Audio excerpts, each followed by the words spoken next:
उज्जवल Bharat news में आपका हार्दिक स्वागत। इस संवाद के प्रायोजक है स्प्रिंग कैफे एंड रेस्टोरेंट, मशाल चौक, नानी दमन। सह प्रायोजक है Preeti kennel dog training point, hotel once special Kathiyawadi, national highway number 48, Shiv investment and financial services तथा touch screen digital shop Valsad. धन्यवाद। नमस्कार, उज्जवल भारत न्यूज में आपका स्वागत है। आज जिस शख्सियत के लिए हम चर्चा करने जा रहे हैं उनका नाम है पूजनीय चंदना आचार्य जी।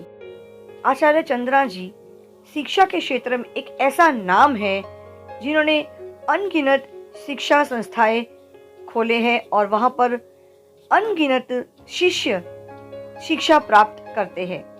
एक बहुत ही प्यारा सा उन्होंने स्लोगन दिया है, जहाँ देवालय वहाँ विद्यालय।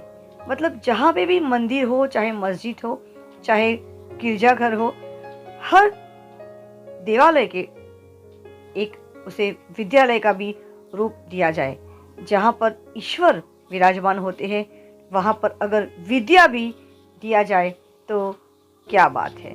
सही मायने में ये स्लोगन इतना ज़्यादा ज़रूरी है कि देश में आज अनगिनत देवालय है, मंदिर है, मस्जिद है, गिरजाघर है और इस प्रकार के हर देवालय में अगर हर देवालय को विद्यालय में परिवर्तित कर दिया जाए तो हमारा देश कभी भी, कोई भी देश का नागरिक शिक्षा से वंचित नहीं रहेगा। हाल ही में आचार्य चंदना जी के नाम पद्मश्री पुरस्कार से सम्मानित करने की घोषणा की गई है और इसी दौरान हमारे देश के प्रधानमंत्री श्री नरेंद्र मोदी ने उनसे वार्तालाप किया है। आइए सुनते हैं ये पूरा वार्तालाप। नमस्ते जी। मुझे कितनी खुशी है आपके प्रधानमंत्री होने की। कोई भी न्यूज़ होता है और जब आप होते हैं तो मैं उसे देखे बिना छोड़ नहीं सकती मोदी जी। बस आपके कार्यकाल में देश जिस प्रकार से काम कर रहा है और ये भविष्य का एक महत्वपूर्ण फाउंडेशन मोदी जी તમારા દ્વારા થઈ રહ્યું છે અને મને અંતઃકરણપૂર્વક ખુશી છે અને મને એક આપ જે પદ્મશ્રીનો એવોર્ડ આપ્યું એના કારણથી વિરાટનમાં પ્રત્યેક વ્યક્તિને ખુશી છે, ગુજરાતમાં ખુશી છે, અહીંયા બિહારમાં ખુશી છે અને હવે આપણા આ સન્માનથી દેશના નિર્માણમાં ખાસ કરીને આત્મનિર્ભર ભારત કઈ રીતે થઈ શકે છે એના માટે જગહ જગહ વોકેશનલ ટ્રેનિંગ સેન્ટર કરવાનો મારો પ્રયત્ન છે અને જ્યાં પણ દેવાલય ત્યાં વિદ્યાલય, આ મારું એક સ્લોગન છે। તો આ રીતે હું કોશિશ કરીશ મોદીજી, બસ આપણે અને આપ ગુજરાતમાં વિરાટનમાં કચ્છમાં આવી ચૂક્યા છો અને પછી આપના દ્વારા આ સન્માન અને દેશના પ્રધાનમંત્રી ગુજરાતના અને મને મારી પ્રસન્નતાનો આપ અંત નહીં ગોતી શકો। મને ખૂબ ખૂબ ખુશી છે। ધન્યવાદ। આપની તબિયત કેમ રહે છે? હા બસ સારી છે। 85 વર્ષ પૂરા કરી ચૂકી છું પરંતુ ગુરુજનોના કૃપાથી બધાના લોકોના સહયોગથી હું એકદમ સ્વસ્થ છું। હવે કચ્છમાં કેટલો સમય રહેવાનું થાય છે? બસ હવે હમણાં હું બિહારમાં છું અને થોડા દિવસોમાં 5 ફરવરીને હું પાલિતાના અને કચ્છમાં જઈશ। ત્યાં આપણા 11 કોલેજ થઈ ગયા છે। આપણા ફાર્માસ્યુટિકલ કોલેજ પછી આપણે 11 કોલેજ આપણે ત્યાં એન્જિનિયરિંગના આપણે ઊભા કરી દીધા છે। બસ તબિયત સાચવજો અને આશીર્વાદ આપતા રહેજો। હું સારું કામ કરું। બસ દેશ આપણા હાથમાં સુરક્ષિત છે મોદીજી, દેશ આપના હાથમાં સુરક્ષિત છે। તમારા બધાના આશીર્વાદ છે। હું તો તમારા બધા પાસેથી શીખ્યો છું। આપ તો એક જન્મજાત પ્રભુના ઘણા બધા આશીર્વાદ લઈને આવ્યા છો અને આપણે ત્યાં કચ્છમાં પણ એક ચરણોમાં રહેવાનો મોકો મળ્યો છે મને અને એ જ આપણે અને એ જે મોકો મળ્યો છે ભાગ્યશાળી વ્યક્તિને જ મળતું હોય છે। ભાગ્યશાળી વ્યક્તિના નસીબમાં જ આ બધું થઈ શકે છે, એના વગર ન થઈ શકે। બસ આપ ભાગ્યશાળી છો અને પ્રભુ આપને ખૂબ ખૂબ શક્તિ આપે અને દેશ આ વિશ્વમાં એક પ્રાચીન ગરિમાને ફરીથી પ્રાપ્ત કરી શકે એવા પ્રભુના ચરણોમાં હું પ્રાર્થના કરું છું। પ્રધાનમંત્રીજી, આપના સ્વસ્થ સુંદર અને યશસ્વી જીવન માટે હું અંતઃકરણપૂર્વક હું તમારાથી ઉંમરથી મોટી છું એટલે મને બીજી બધી મર્યાદાઓનો ત્યાગ કરીને આશીર્વાદ મોકલાવું છું. તમને બધા આશીર્વાદ આપવાનો, તમારા જ આશીર્વાદ મારા માટે મહત્વના છે. હાજી હાજી હાજી બસ આપણે હા અને કચ્છમાં આપનું કંઈ પણ કામ હોય તે કહેજો. હા અને આપણે કચ્છમાં જ્યાં આપ ફાર્માસ્યુટિકલ કોલેજ ઓપનિંગ કર્યું હતું ત્યાં જ આપણે સમૂહ શરણનો એક મોટો પ્રોજેક્ટ કરવાના છે. તો એના માટે તો બસ આપના ઉપસ્થિતિ વગર તો એ થઈ જ નહીં શકે. હું જોઈ લઈશ, મારે ત્યાં તમે મેસેજ આપજો, હા કેટલી અનુકૂળતા છે હું જોઈ લઈશ. હા હા હા હાજી સાચવજો, આવજો. ખૂબ ખૂબ આપના સાથે વાત કરીને ખૂબ પ્રસન્નતા થઈ. ખૂબ ખૂબ શુભકામનાઓ મારી. થેન્ક યુ थैंक यू धन्यवाद. हाजी हाजी नमस्कार, आपका बहुत बहुत स्वागत है हमारे इस चैनल में, उज्जवल भारत न्यूज़ चैनल इस चैनल का नाम है। और चंदना जी, मैं बहुत गर्वित महसूस कर रही हूँ आपसे बात करके फेस टू फेस। मुझे ऐसा लगता है कि हमारे देश में आप जैसी महिलाएं जो शिक्षा के क्षेत्र में आपने इतना ज़्यादा योगदान दिया है, हम सच में भाग्यशाली मानते हैं खुद को कि आज आपसे मेरी फेस टू फेस मुलाकात होकर हम आज टेक्नोलॉजी के माध्यम से जो एक शिक्षा का ही देन है और आपसे हम बात कर रहे हैं। ये आप जैसे लोगों का ही योगदान रहा है हमारे देश को और पूरे विश्व को, जिस वजह से आज हम टेक्नोलॉजी के माध्यम से आज हम बात कर रहे हैं। देखो, मैं तो सोचती हूँ कि भारतवर्ष में अपने 3 लोगों का सम्मान किया है. एक लक्ष्मी का सम्मान किया है, एक दुर्गा का किया है. जितना लक्ष्मी और दुर्गा का सम्मान हुआ है उससे भी ज्यादा सरस्वती का सम्मान हुआ है. तो भारतवर्ष में मातृ जाति ने एक ज्ञान के क्षेत्र में बहुत एक पूरी प्रतिष्ठा प्राप्त की है. अगर सचमुच में भगवान ऋषभ देव ने भी, उनके अपने पुत्र हैं और अपनी बेटियां भी है, पुत्रियां भी है, बेटियां भी है, तो उन्होंने अपने बेटों को तो राज्य कार्य सौंपा. ये जो एजुकेशन का काम था, शिक्षा का काम था, उन्होंने अपनी बेटियों को सौंपा. तो एक तरह से अपने कह सकते हैं कि जो ज्ञान है वह अत्यंत प्रेम के बिना ज्ञान दिया नहीं जा सकता, कठोरता से ज्ञान नहीं होता, क्योंकि ज्ञान मस्तिष्क और हृदय इन दोनों तक पहुंचाने के लिए उसकी एक तो मस्तिष्क की स्पष्टता और हृदय की कोमलता. तो ज्ञान हृदय तक अगर पहुंचाना है, अगर अच्छी चीजें हृदय तक पहुंचाना है तो ज्ञान के माध्यम से ही पहुंच सकती है. और वो प्रेम, चूंकि एक मातृ जाति का सच एक करुणापूर्ण स्वभाव होता है, तो वो एजुकेशन का काम अगर सचमुच में अपने. और मैंने अभी 2-3 चीजें मैं कहना चाहती हूँ कि राष्ट्र के निर्माण में अगर हम एक तरह से अपना एक दायित्व ले ले कि जहाँ जहाँ देवालय है वहाँ विद्यालय, वहाँ चिकित्सालय. और क्योंकि चिकित्सा भी अत्यंत प्रेम के बिना संभव नहीं है. प्रेम के बिना चिकित्सा सेवा अगर होती है तो सेवा एक भार बन जाती है. और ज्ञान भी इसी प्रकार से करुणा के भाव से, प्रेम के भाव से ही वो संभव है. तो मेरा तो ऐसा बहुत ऐसा विश्वास है कि मातृ जाति अगर सेवा का काम और एजुकेशन का काम अपने हाथ में ले तो मानव जाति के अनगिनत कष्टों से मुक्ति हो सकती है. राष्ट्र की बहुत अधिक विकास में, उत्थान में मातृ जाति का सम्मानपूर्वक गौरव हो सकता है. और मुझे बड़ी खुशी है कि पिछले 50 वर्ष से और उसके पहले भी 15 वर्ष तक मैंने इस क्षेत्र में काम किया है. और 50 वर्ष में आज अपने पास में 10,000 बच्चे अलग अलग जगह पर पढ़ रहे, केजी से पीजी तक. और तुम्हें उज्ज्वला बहुत जान करके प्रसन्नता होगी कि अपने यहाँ का जो रिजल्ट है, चाहे बिहार हो, चाहे गुजरात हो, चाहे राजस्थान हो, वो टॉप में है. टॉप 10 में गुजरात में भी अपना कच्छ में, जिसका कि मोदी जी ने प्रधानमंत्री जी जिस समय गुजरात के चीफ मिनिस्टर थे, उन्होंने ही उसका उद्घाटन किया था. आज वहाँ 11 कॉलेज है और वहाँ 3,000 बच्चे पढ़ रहे हैं. तो टॉप 10 में गुजरात में फर्स्ट नंबर अपने कॉलेज का आया है. तो इंजीनियरिंग कॉलेज का। तो मैं ऐसा सोचती हूँ, ये भी एक मातृ जाति साथी शलापी जी की वहाँ पे काम संभाल रही है, तो उन्होंने भी इसी तरह से बिहार जैसे पिछड़े वातावरण में वहां पर भी अपने साथी सप्रज्ञा जी मेरी शिष्या है, मेरे संघ की है, उन्होंने भी बिहार में इसी तरह से एजुकेशन के क्षेत्र में काम किया है। तो पिछले 50 वर्ष से मेरे साथ में काम करने वाले बहुत सारे लोग रहे हैं, और विशेष करके विरायतन की कमेटी ने, अधिकांश में उसमें पुरुष हैं, लेकिन आज अगर विरायतन में चलता है तो मातृ जाति, आज मैं जो कहूंगी, साध्वी जी जो कहेंगे उसी के अनुसार सब काम होता है उज्ज्वला। तो और इसी कारण ये प्रगति कर सका है। मुझे कहीं पर भी ऐसा कठोर व्यवहार मैं सहन नहीं सकती हूँ। अपने साथ में काम करने वाले टीचर तो ठीक है, पर एक माली भी होगा, एक सफाई करने वाला भी होगा, एक स्वीपर भी होगा, तो उसके साथ में एक परिवार के सदस्य की तरह उसके साथ का अगर व्यवहार है तो वो काम पूजा बन करके करेगा, और वो जो पूजा है वो परमात्मा तक पहुंच करके परमात्मा वहां तक पहुंचेगा। ऐसे ही सेवा का काम, उसी सम्मान प्रेम, और मैंने कभी भी किसी धर्म की, जाति का या वर्ग विशेष का भेद किए बिना एक अखंड मानव जाति के लिए काम किया है उज्ज्वला।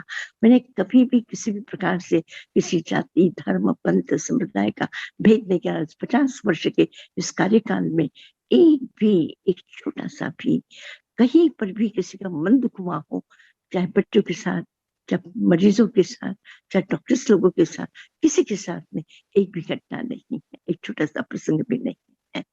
तो एक मातृ जाति अगर ये सम्मान ले ले तो देश की बहुत सारी समस्याओं का समाधान हो सकता है। मैं ऐसे किसी जाति विशेष का अनादर नहीं कर रही हूँ, लेकिन एक प्रकृति के स्वभाव का प्रश्न है। प्रकृति का एक है ही कि फूल तो काटना ही, फूल तो नरम ही होता है, फूल तो नरम होता है, लेकिन जो फूल को जीवन देता है वो डंठल कठोर ही होता है। तो कठोर उसका भी महत्व है, लेकिन फूल अपने आप में फल पैदा कर सकता है, डंठल फूल से में से पैदा फूल नहीं पैदा कर सकता, उसमें से कोई फल भी पैदा नहीं हो सकता। वो भविष्य है, उसमें मातृ जाति का भविष्य है। गुरु माँ, आपसे बात करके ऐसा प्रतीत हो रहा है कि शिक्षा के साथ साथ एक व्यक्तित्व जिसे मैं आज सामने बात कर रही हूँ, सरल स्वभाव और निर्मल, और कहते हैं क्रोध को आपने अपने आप में जो कंट्रोल किया है। देखिए गुरु माँ, क्रोध एक ऐसा नकारात्मक हमारे जीवन को आगे बढ़ने से रोकता है। अगर कहा जाता है कि बड़े लोगों ने कहा है कि जिसने क्रोध पर कंट्रोल कर लिया वो कभी भी किसी भी कठिन कार्य को आसान करने में वो बहुत ज्यादा सक्षम रहता है। तो आप इस पर क्या कहना चाहते हो गुरु माँ?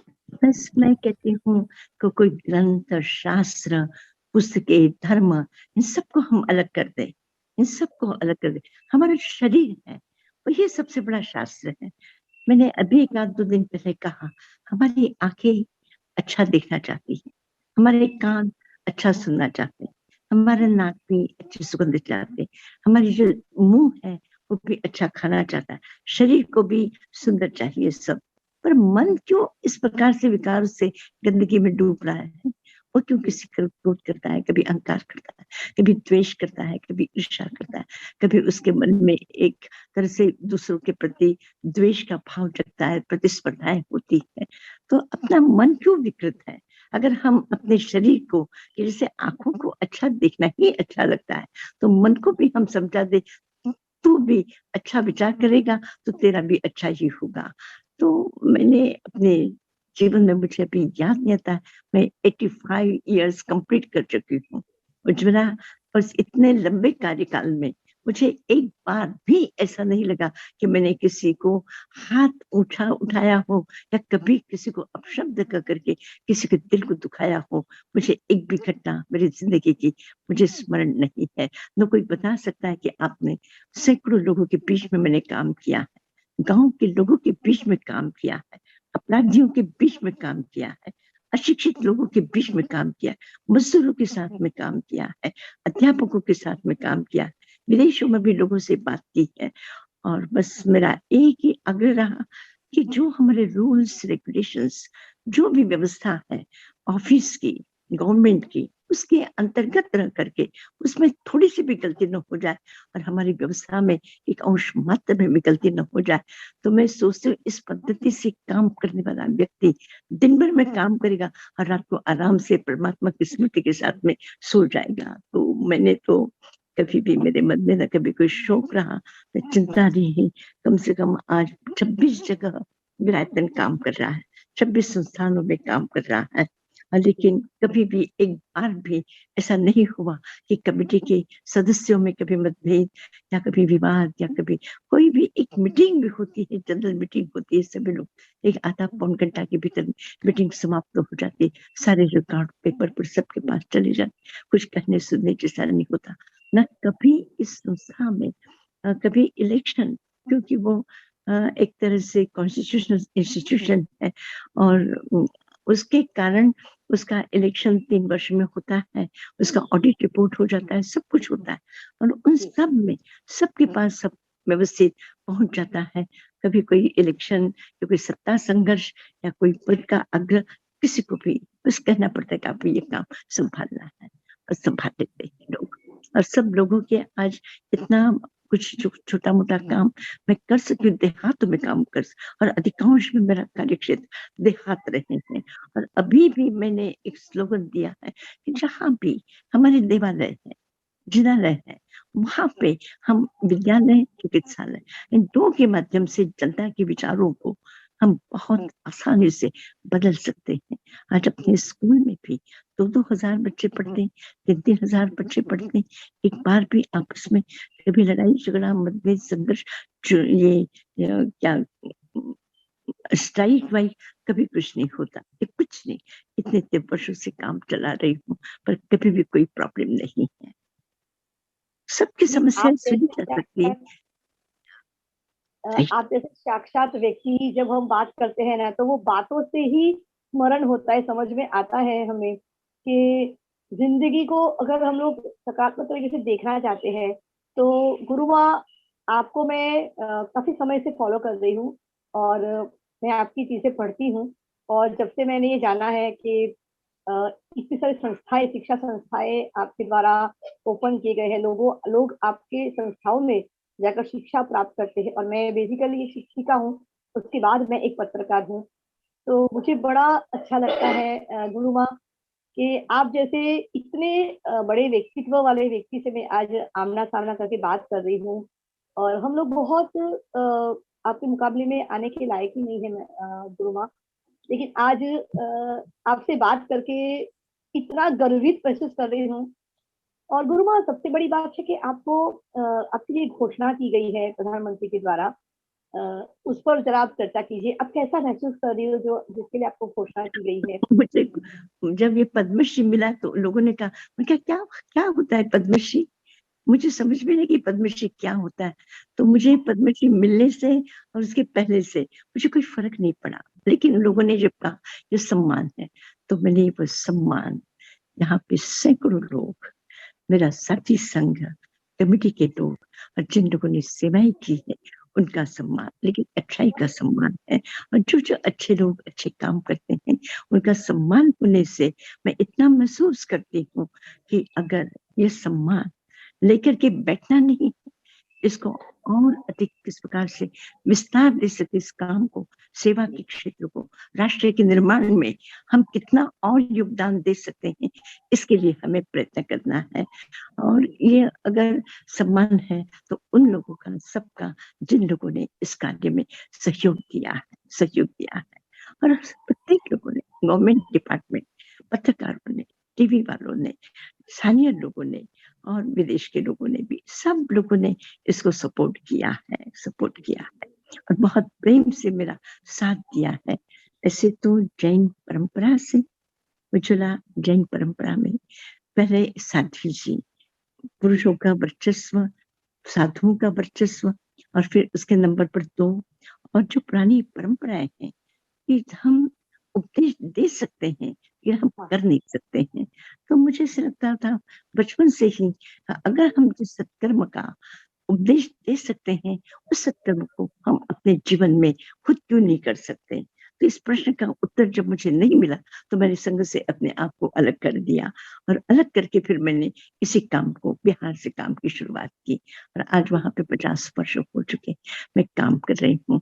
और आगे बस यही लगता है कि भविष्य में इस संस्थान के द्वारा और संस्थान में काम करने वालों के लोगों के द्वारा कोई भी जाति, धर्म, पंथ, संप्रदाय के भेद के बिना जन कल्याण के लिए काम करे, प्रकृति संरक्षण के लिए काम करे, पशुओं का शुद्ध शाकाहार और व्यसन मुक्त जीवन किस प्रकार से हो, इस प्रकार से जनता तक पहुंचने का पूरा प्रयत्न किया जाए।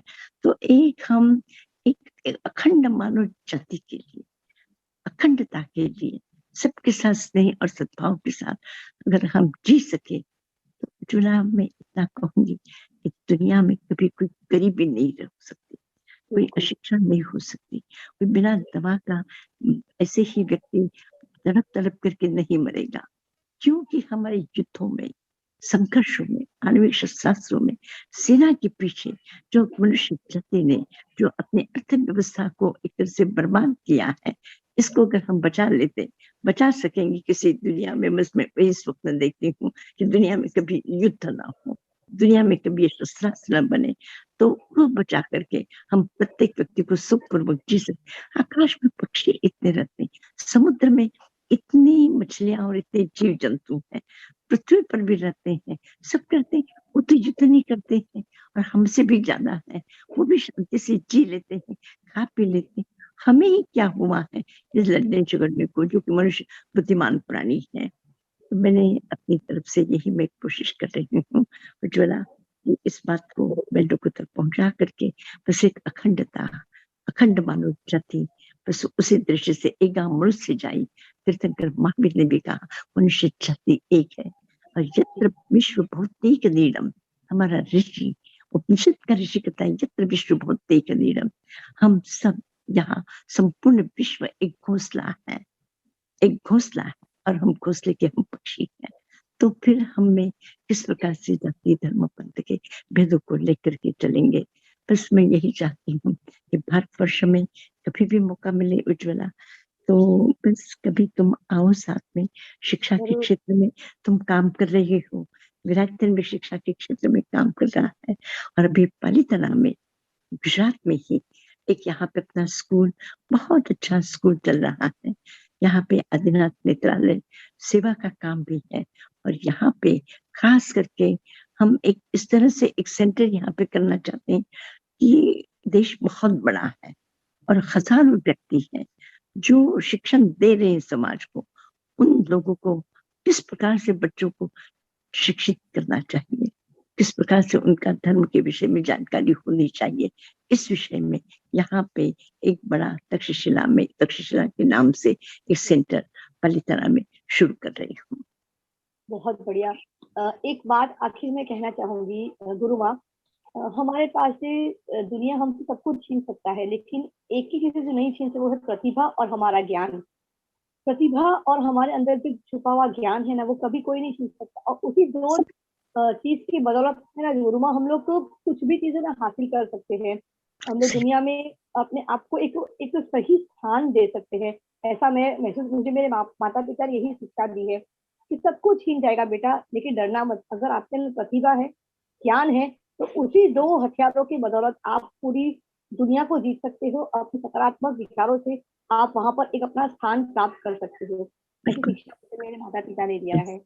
बस इस सुख के विस्तार से, खुशी के विस्तार से खुशियां बढ़ती हैं और दुख के बंटवारे से दुख खत्म होता है। बस हम परस्पर में एक दूसरे के उपयोगी और सहयोगी बने, उपद्रवी ना बने, और यही जीवन का सूत्र और शास्त्र और सार और खुशी होने का मार्ग है। बहुत बहुत धन्यवाद उज्ज्वला, तुमसे बात करके मुझे भी बहुत प्रसन्नता हुई और फिर कभी मौका मिले तो जरूर, मैं अभी गुजरात में हूँ, मौका मिले तो जरूर आना। जरूर जरूर गुरु माँ, बहुत बहुत धन्यवाद। आपका हमसे जुड़ना ही बहुत हमारा अहोभाग्य है। मैं भी खुश हूँ, धन्यवाद दे रही हूँ तुम्हें फिर से इस बात को जनता तक पहुंचा सकोगी। धन्यवाद बेटा, धन्यवाद। हाँ जी, धन्यवाद। वलसाड़ में पहली बार द गुज्जू भाई रेस्टोरेंट आपके लिए लेकर आया है Kathiawadi, Punjabi, Chinese, fast food और लाइव गाठिया भजिया, स्वादिष्ट खाने के साथ सेल्फी पॉइंट भी। अरे कहाँ, वलसाड़ का नया गुज्जू भाई और कहाँ। The spring cafe and restaurant, new year धमाका, मशाल चौक, नानी दमन।